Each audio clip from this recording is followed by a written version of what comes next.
ஹரஹர சங்கர ஜெய் ஜெய் சங்கர.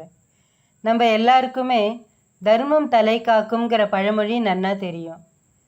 நாம் செய்கிற தர்மத்தோட பலன் நாம் இறந்த பிறகு நமக்கு எப்படி வந்து சேர்றதுங்கிறத பற்றி பெரியவா ஒரு அழகான கதை சொல்லியிருக்கார்.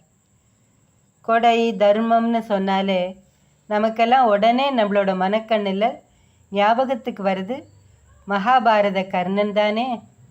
கொடுத்து கொடுத்து சிவந்த கரங்கள். தர்மங்கிறது மற்றவர்கள் கரங்களை நீட்ட அந்த கரங்களில் இடுவது தான் தர்மம்.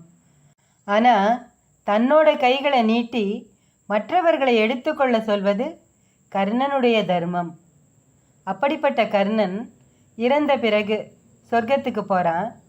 அங்கே கர்ணனுக்கு பசிக்கிறது. கர்ணன் உணவு கேட்குறான். ஒரு பெரிய தட்டு மேலே ஒரு பட்டு துணியை மூடி கொண்டு வந்து கர்ணன் முன்னால் வைக்கிறான். கர்ணனும் திறந்து பார்க்குறான். தட்டுக்குள்ளே பொன்னும் பொருளும் நிறைய இருக்குது. தர்ம தேவதை கிட்ட கர்ணன் கேட்குறான், எனக்கு பசிக்கிறதுன்னா பொன்னையும் பொருளையும் கொடுத்தா நான் எப்படி சாப்பிட முடியும்? அதுக்கு தர்ம தேவதையோட பதில் என்ன தெரியுமா? கர்ணா, உன்னோட வாழ்நாளில் பொன்னையும் பொருளையும் தானம் பண்ணினியே, ஒரு நாளாவது பசிச்சவாளுக்கு உணவு கொடுத்தியா? இல்லையே. அன்னதானம் பண்ணவே இல்லையே நீ. உடனே கர்ணன் கேட்குறானா, இப்போ எனக்கு பசிக்கிறது, என்ன பண்ணுறது?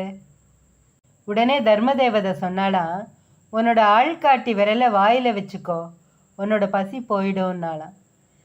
கர்ணனும் அதே மாதிரி செய்ய அவனோட பசி அடங்கிடுத்தான். தர்மதேவதை கிட்ட கர்ணன் கேட்குறான், இது என்ன ரகசியம்? அதுக்கு தர்மதேவதை சொல்கிறா, ஒரு நாள் யாரோ ஒருத்தர் உங்ககிட்ட வந்து எனக்கு ரொம்ப பசிக்கிறது, எங்கே சாப்பாடு கிடைக்கும்னு கேட்குறார். அவர் கேட்ட கேள்விக்கு நீ உன்னோட ஆட்காட்டி விரலை சுட்டி காட்டி அங்கே கிடைக்கும் போங்கோன்னு சொன்னியே, அந்த செயல் கூட தர்மமாக உன்னோட கணக்கில் சேர்த்து கொள்ளப்பட்டிருந்தது. அந்த தர்மந்தான் இன்னைக்கு உன்னோட பசியை ஆற்றியிருக்கு அப்படின்னு தர்மதேவதை கர்ணனுக்கு புரிய வச்சா. கர்ணனுக்கு மட்டுமா, இந்த பதிவை கேட்குற நமக்கும் தான் புரிய வைத்திருக்கா தர்மதேவதை. நாம் நம்மளோட அன்றாட வாழ்க்கையில் நமக்கே தெரியாமல் செய்கிற சின்ன சின்ன தர்ம காரியங்களும் மற்றவர்களுக்கு செய்கிற உதவிகளும் நம்ம கணக்கில் சேர்ந்துடுறது. இந்த உலகத்தில் வாழறதுக்கு பொன்னையும் பொருளையும் தேடுறோம், ஆனால் அந்த உலகத்தில் வாழறதுக்கு புண்ணியத்தை தேடுறோமா? இல்லையே.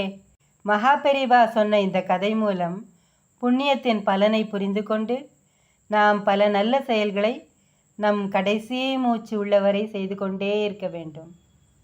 ஹரஹர சங்கர ஜெய் ஜெய் சங்கர. காஞ்சி சங்கர காமகோட்டி சங்கர.